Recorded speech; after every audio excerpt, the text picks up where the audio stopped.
नमस्कार सभी को। बृहस्पति ग्रह के बारे में, उसके संचार के बारे में मैं बताना चाहता हूँ। आज बृहस्पति ग्रह 24 नवंबर को यानी कि डायरेक्ट चलना शुरू हो जाएगा। अभी तक वो जो है उल्टा यानी कि उल्टा चल रहा था और अब वो 24 नवंबर से डायरेक्ट चलना शुरू हो जाएगा। तो ये उल्टा चलने में और डायरेक्ट चलने में काफ़ी फर्क आती है बातें कि जब ये उल्टा चल रहा था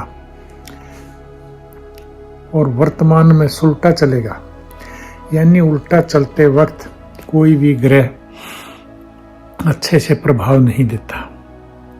इसी तरह से जो ये भी ग्रह है ये भी अच्छे प्रभाव नहीं दे रहा था। खास करके जहाँ पे इसको अच्छे प्रभाव देने चाहिए, जो कि दूसरी, 5वीं, 7वीं और 9वीं, 11वीं दृष्टि पे से जहाँ भी देखता है। अब ये मीन राशि में से संचार कर रहा है बृहस्पति महाराज। अभी तक ये सारा ही जो है उल्टी राशि से चल रहा था और अब ये आपको 24 नवंबर से जो है डायरेक्ट होगा और सब इस राशि में काफी फायदा करेगा। खास करके किसको, यानी कि जहां पे दूसरा घर इसका होगा, यानी कि कहने का भाव कुंभ राशि वालों को काफी फायदा करेगा। दूसरा, 5वां घर जिसका होगा, जब इसका यानी बृहस्पति 5वें घर में जिस राशि से गुजरेगा, उसी तरह से 7वें में, उसी तरह से 9वें में और उसी तरह से 11वें में, जिन जिन राशियों से गुजरेगा उनको काफी फायदा होगा। अब मैं बृहस्पति ग्रह के बारे में बताना चाहता हूं कि बृहस्पति ग्रह जो है वो इस समय मीन राशि, अपनी ही राशि से गुजर रहा है। अतः मीन राशि के जातकों को काफी फायदा है ऐसे समय में। और इसके साथ साथ अब मैं बताना चाहता हूं कि बृहस्पति ग्रह एक देवगुरु है, यानी कि आप देखेंगे जितना बृहस्पति ग्रह का फायदा होगा उतना ही किसी की लड़कियों की शादी रुकी हुई है, गृहस्थी है, बच्चे हैं, सब में हर एक चीज में फायदा करता है। अतः अब मैं राशि वाइज बताना चाहता हूं। मेष राशि के बृहस्पति ग्रह 12वें घर से गुजर रहे हैं। अतः मेष राशि वाले सावधान रहें। क्यों? क्योंकि अगर आप नौकरी पेशा है या धन कमाऊ हैं तो यहाँ आपको झटका लग सकता है और ऐसे समय में भी सावधानी रखें। टॉरस राशि के जातकों के लिए बृहस्पति ग्रह 11वें घर से गुजरेंगे। आपको शुभ होगा, 25 तारीख के बाद देखेंगे, और आपको पैसे में भी फायदा होगा, दोस्तों से भी फायदा होगा और आपको अच्छा उपकार मिलने की उम्मीद है। इसी तरह से मिथुन राशि के जातक, आपको 10वें घर से अगर आप अच्छा कर्म करेंगे, मेहनत करेंगे तो आपको कुछ फायदा होगा, थोड़ा बहुत, क्योंकि 10वें घर में आके बृहस्पति कुछ नीच भाव में भी आ जाते हैं थोड़ा सा, तो यहाँ मेहनत ज्यादा और आमदनी कम। इसी तरह से अगर मैं बात करूं इससे अगली राशि कर्क राशि, कर्क राशि से बृहस्पति महाराज 9वें घर से गुजरेंगे।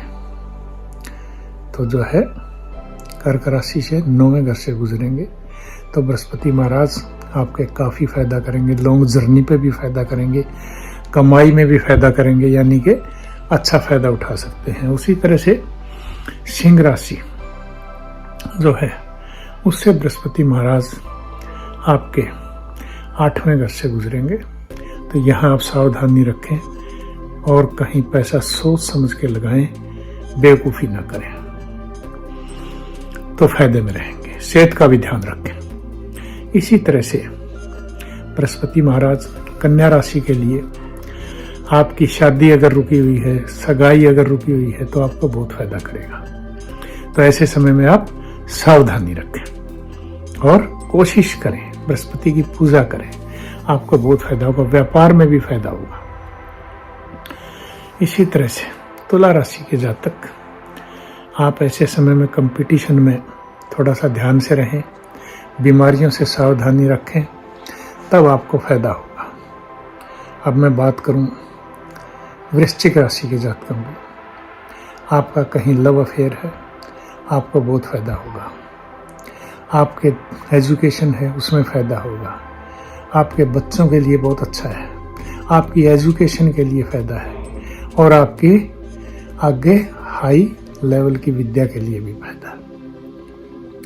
चलिए बात करूं मैं धनु राशि के जातकों को, तो आपको तो काफ़ी फायदा होने जा रहा है। आप अपनी अगर छोटी उम्र है, मदर का आशीर्वाद लें, माता पिता का आशीर्वाद लें और काफ़ी फायदा होगा। और कोशिश करें धर्म स्थान पे जाएं तो आपको और भी ज़्यादा फायदा होगा। अब मैं बात करूं इसके बाद मकर राशि की, आप थोड़ा सा सोच समझ के पैसा लगाएं, यात्राओं में भी सावधानी रखें और अपनी हेल्थ का ध्यान रखें। वैसे बुरा नहीं है आपके लिए बृहस्पति, लेकिन फिर भी सावधानियां ज़रूरी है। इसी तरह से बात करूं मैं टॉरस राशि की, तो आपको वहाँ भी सावधानी की ज़रूरत है। सॉरी, इसकी बात करूं मैं, क्या नाम है, कुंभ राशि की, नॉट टॉरस, कुंभ राशि। कुंभ राशि वालों को जो है आपके लिए बहुत फायदेमंद है यहाँ पे, क्योंकि आपके सेकंड हाउस से गुजर रहे हैं, तो वहाँ पे आप बिल्कुल अपने कुटुंब के प्रति संयम रखें। वाणी में इम्प्रूवमेंट आएगा और आपके कुटुंब बनाने में इम्प्रूवमेंट आएगा। इसके साथ साथ आपके धन कमाने में भी फायदा होगा। इसके बाद मैं बात करना चाहूँगा खुद मीन राशि की, जहाँ से गुजर रहे हैं कौन, बृहस्पति महाराज। तो बृहस्पति देवता हैं, लगन के मालिक हैं, सप्तम हाउस को भी देख रहे हैं, शादी विवाह में मदद करेंगे आपकी। और आप माथे पे तिलक जरूर लगाइएगा बृहस्पति का, और पूजा करेंगे उतना ही अच्छा रहेगा। अब मैं बृहस्पति महाराज की पूजा के लिए आपको बताऊं,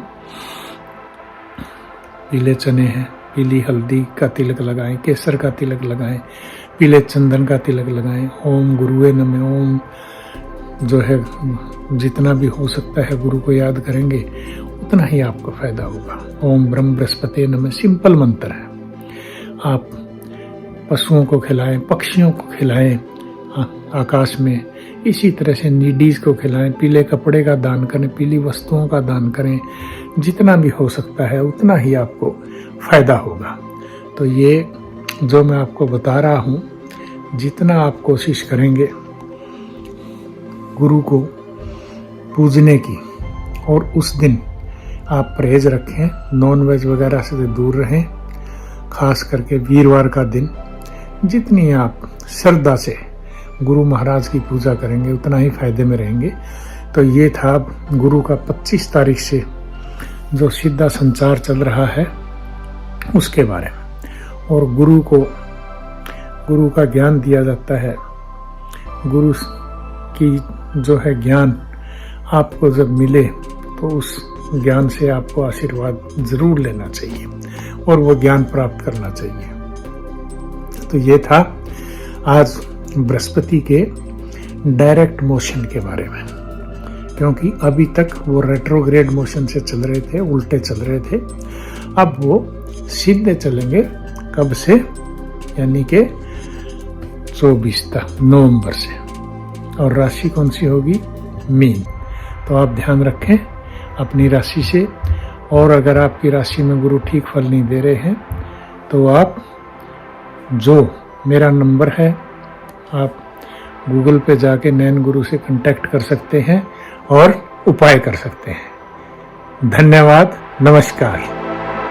तो दोस्तों, कैसा लगा आपको हमारा ये वीडियो, हमारे कमेंट बॉक्स में ज़रूर लिखें और इसी तरह की और अधिक जानकारियों से जुड़े रहने के लिए हमारे चैनल को सब्सक्राइब करें और लेटेस्ट अपडेट के लिए बेल आइकन को ज़रूर दबाएं।